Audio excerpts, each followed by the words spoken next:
Elio guys, and welcome back to another episode of Infinite Magicraid. And in today's video, we're going to be reviewing Karid. Yes, this isn't a spotlight, this is purely a review. Now I know some of you guys would be like, well Elio, you have him, but he's only level 100. I can't trust what you say because he's not A5 and built up.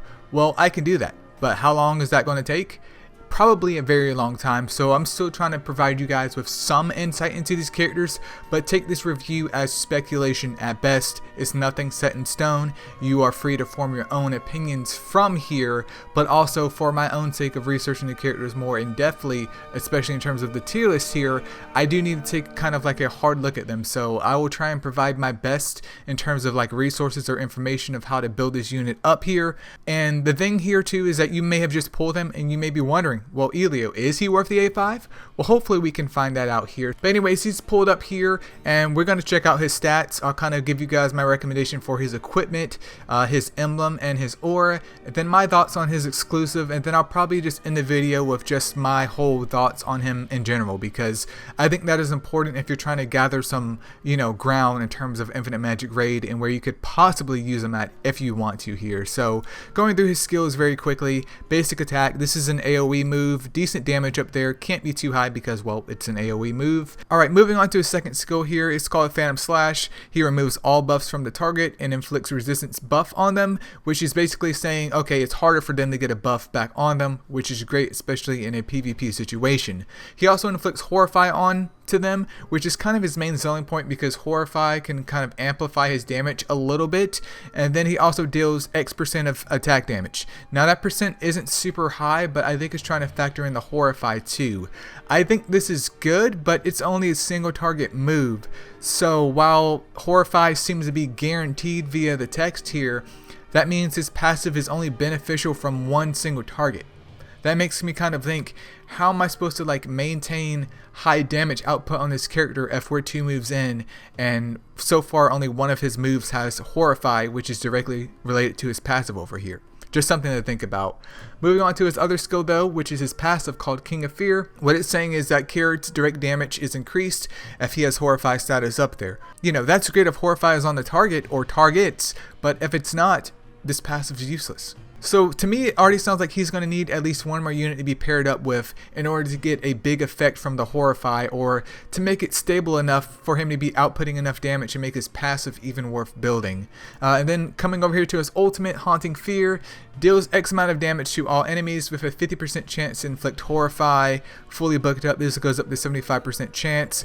I mean, that's fair, but once again, we run the issue of Horrify not lasting whatsoever.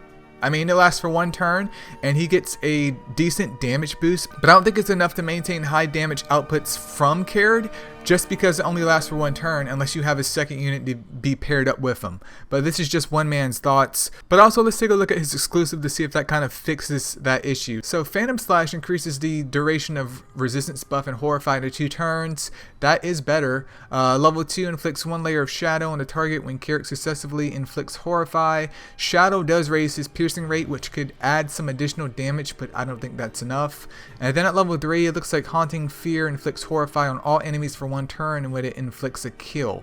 That would be useful too, but the issue that I'm seeing here is once again the Horrify stacks, and if you are investing into a unit that's going to be exclusive level 3 and that's when they get good, we have issues, because they should be good right out the gate, or they should be good by exclusive level 1. Exclusive level 3 at this point in time is just highly unacceptable here. So there's kind of a big issue here because there's not that many Horrify type units in the game, not to mention how reliable is that going to be to get some decent damage output versus any type of units that inflict burn. You have bleeders out there, you have poisoners out there, etc. That's my biggest glaring issue with Karid here.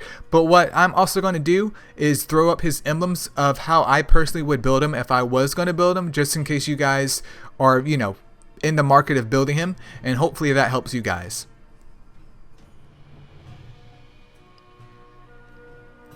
Alright, and then with the emblems out the way here, let's go ahead and take a quick look at the aura, which isn't unlocked on him because he is only level 100, so I'll just pick someone else and we can act like This is Karid through the power of our imagination here. So the main issue I see with Karid outside of the whole Horrify issue is not so much of it not sticking, because his rates are pretty fair, and as long as you have decent effect hit subs, I would imagine that it would be okay. Once again, speculation here. So I would try and find something that can kind of maximize his damage here. Going through these guys, I mean, you could definitely kind of buff up his effect hit if you wanted to go that route, or just buff up his raw damage because it's really not that amazing. But he does have that built-in AoE as part of his passive, so that could be useful with some high crit damage.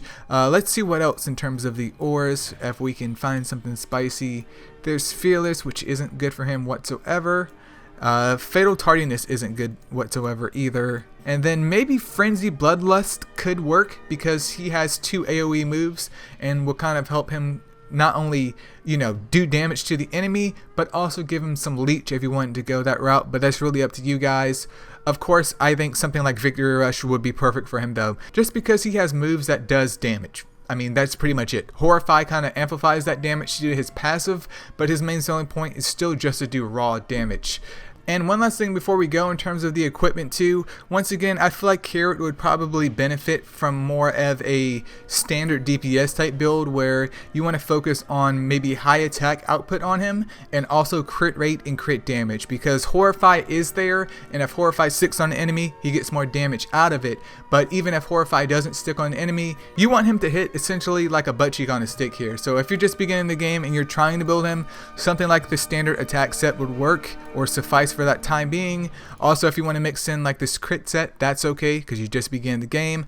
I would stay away from the crit damage set unless you have like one of the forged sets up there and he has some decent crit rate, just because crit damage is nice if you can crit, but if you don't crit, it's pretty much useless. Then there's also the Slay set and then the Wild set too. So after you unlock the Forge, or if you have Forge equipment available, I would probably rock these 2 sets on him just to help boost up his attack, his crit rate, and most importantly his crit damage. Because remember, because 2 of his moves has all kinds of AoE damage up there, and we want to amplify that damage as much as possible. And then also in terms of artifacts, same thing. You want some crit rate up there, you want some attack.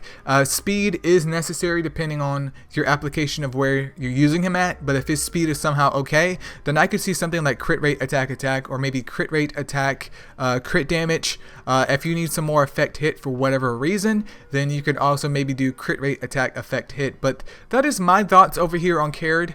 So I personally don't see myself building him anytime in the future, just because the whole Horrify aspect of it is just unbalanced at this point in time. There's not that many units that I own that can keep Horrify stacks on the enemy, and I don't know. I feel like his passive isn't just enough to warrant me building him, because he has 2 AoEs with not very high modifiers and 1 single target damage move, which in itself I understand inflicts Horrify, but once again, it's not a super duper high damage modifier. At this point in time, raw damage from another unit like Sana I think is way more beneficial and just easier to build around, because you're not relying on a debuff to get additional damage from this character. But this is only one man's opinion, purely speculation, just trying to get this information out here for you guys in case you guys are curious about building Karid. But yeah, at this point in time, it's gonna be a no for me, dog. Infinite Magicraid, play to slay.